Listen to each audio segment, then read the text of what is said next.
Hello my dear students. जब मैंने live lecture लिया था कंपोजिशन स्कीम टॉपिक पे, तभी मैंने एक सम और एक्सप्लेन करने के बारे में बोला था। वो सम मैं यहाँ पे सॉल्व करके देने वाला हूँ। कौन सा सम था वो? ये वाला सम। वैसे देखने जाएंगे तो हर एक सम ज्यादा से ज्यादा सब महाराष्ट्र के ही पूछे। ये भी महाराष्ट्र का ही है, ये भी महाराष्ट्र का ही है। सबका लिमिट होगा वन 1.5 करोड़। ये भी महाराष्ट्र का है, ये भी महाराष्ट्र का ही है। ऑल सम ऑलमोस्ट महाराष्ट्र के ही है। और हर सम में खाली रिवर्स चार्ज मैकेनिज्म वाला सेंटेंस जो था वही एक्सक्लूड था। खाली एक ही सम है जहाँ पे दो सेंटेंस है जो एग्रीगेट टर्नओवर से एक्सक्लूड होंगे। इसके लिए मैं ये सम करा के दिखाने वाला हूँ, क्योंकि यहाँ पे एक है रिवर्स चार्ज मैकेनिज्म और दूसरा है तुम्हारा क्या बोलते हैं उसको, परचेज। ठीक है, तो इसको अपन सॉल्व करते हैं। सॉल्व करने का पैटर्न सबसे पहले टोटल एग्रीगेट टर्नओवर क्या है, बिजनेस का नाम स्पाइरल लिमिटेड। तो सबसे पहले लिखेंगे total aggregate aggregate turnover of spiral limited. Total aggregate turnover of spiral limited. बस खाली आपको दो ही कॉलम बनाने के हैं। ये कॉलम होगा पर्टिकुलर्स का और ये कॉलम होगा तुम्हारा अमाउंट का। बस अभी यहाँ पे देखो, अ, ये है तुम्हारा नील रेटेड इंक्लूड होता है। नील रेटेड इंक्लूड होता है एग्रीगेट टर्नओवर में। That is intrastate supply of goods. पूरा सेंटेंस लिखने का, इंट्रास्टेट पूरा सेंटेंस लिखा। मान लो कितना है, 5 लाख। 5 लाख। फिर है intrastate supply of taxable goods, ये भी आएगा।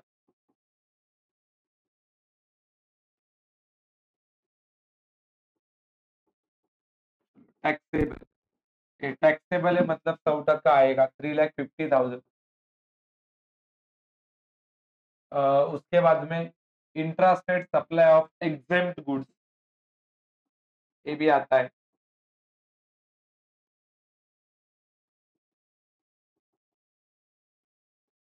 कितने का है एग्जेम्प्ट वाला? 4,55,250।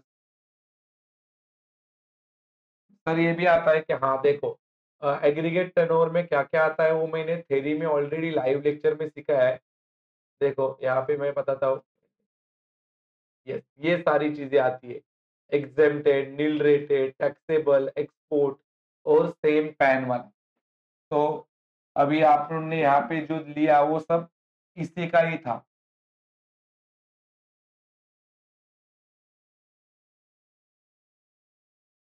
ये वाला सब चल रहा है।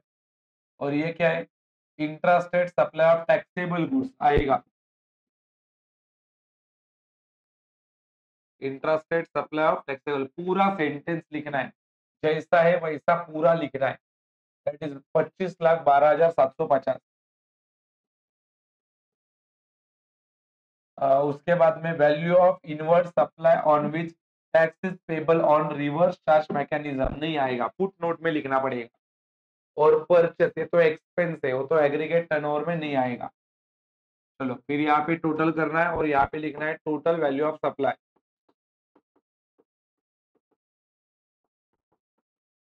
चलो टोटल वैल्यू ऑफ सप्लाई, ये सारी चीज को प्लस करना पड़ेगा। 5 लाख प्लस 3,50,000 प्लस 4,55,250 प्लस 25,12,750, 38,18,000। अभी इसका एग्रीगेट टर्नओवर आपने देखा 1.5 करोड़ से बहुत कम है। मतलब वो इजीली अप्लाई कर सकता है कंपोजिशन स्कीम के लिए। ठीक है, तो यहाँ पे आपको एक्सप्लेनेशन लिखना है।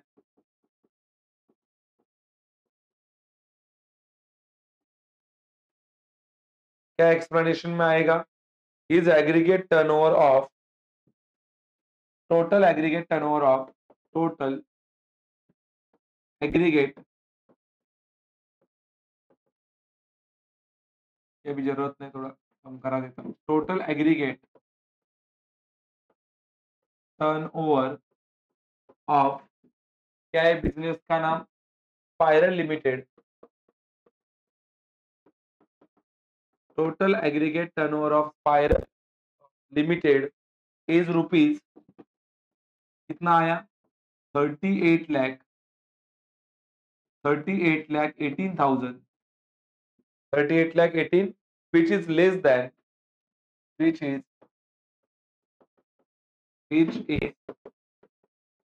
less than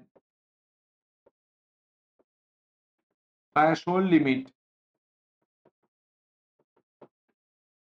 threshold limit for composition levy,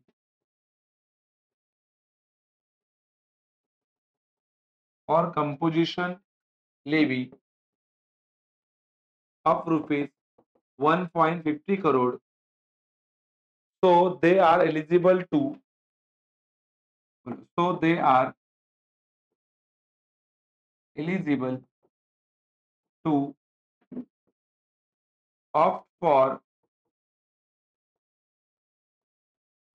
composition scheme. ये एक्सप्लेनेशन देना है कि बाबा उसका टर्नओवर खाली 38 लाख 18,000 है और वो उसका जो लिमिट था 1.5 करोड़ का उससे बहुत कम है, इसके लिए वो अप्लाई कर सकता है कंपोजिशन स्कीम के लिए। सर और क्या पूछा था उसने? देखो सम में और पूछा है उसने, are they eligible for composition scheme, ये तो अपन ने बताया अभी। ये PS then calculate their composition tax liability. चलो कंपोजिशन टैक्स लायबिलिटी निकालने का है, एसडीएसटी 0.5 और सीजीएसटी 0.5, कंपोजिशन टैक्स लायबिलिटी अगले पन्ने पे। ये हो गया आपका बी वाला चीज, that is composition tax. Composition tax liability कैसा निकालेंगे?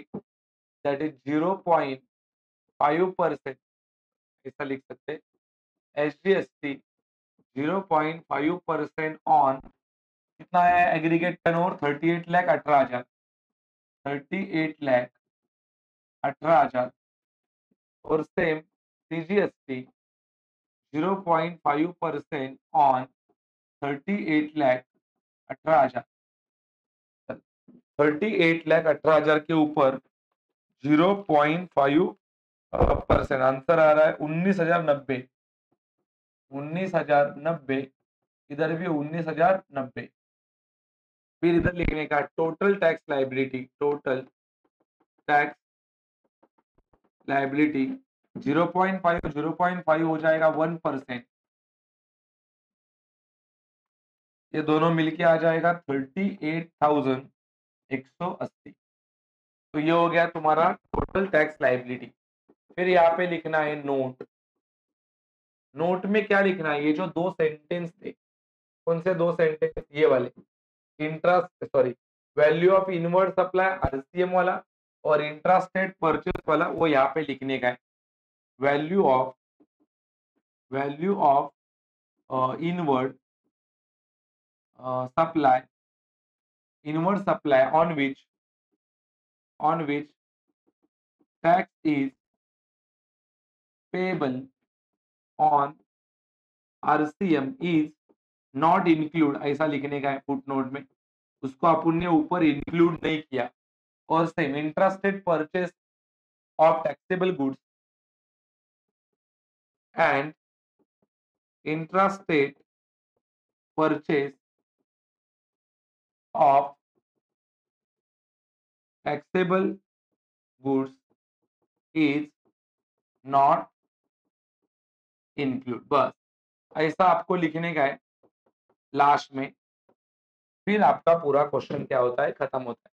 देखो कितना सिंपल है, एक बार आपको थ्योरी पता होना चाहिए कि स्पेशल कैटेगरी वाले स्टेट्स के लिए लिमिट 75 लाख का है और अदर स्टेट जो है रेस्ट ऑफ इंडिया, उसके लिए लिमिट 1.5 करोड़ का है। अपना सम महाराष्ट्र स्टेट का था, उसका लिमिट 1.5 करोड़ का था। अपना टर्नओवर बहुत कम आया है, 38,18,000, तो उसका जो टर्नओवर है वो 1.5 करोड़ से कम आया। इसके लिए he can apply for the composition scheme. फिर एग्रीगेट टर्नओवर के ऊपर अपने को ये टैक्स निकालने का है और लास्ट में वही 2 सेंटेंस लिखने हैं जिसके ऊपर जो सेंटेंस एग्रीगेट टर्नओवर के कैलकुलेशन में आते नहीं है, बिकॉज़ वो एक्सपेंस है। उसमें एग्रीगेट टर्नओवर में नहीं आएगा। तो यहाँ पे ये लाइव लेक्चर प्लस ये लेक्चर में मिला के आप उनका कंपोजिशन लेवी वाला जो टॉपिक था वो पूरा कवर हो गया है। उम्मीद करता हूँ कि आपको सारा कांसेप्ट समझा रहेगा और वीडियो पसंद आया रहेगा। आपको अगर वीडियो पसंद आया रहेगा तो वीडियो को लाइक करो, शेयर करो और आप ये चैनल पे पहली बार रहेंगे तो चैनल को सब्सक्राइब करना नहीं भूलना। Thank you so much, stay connected.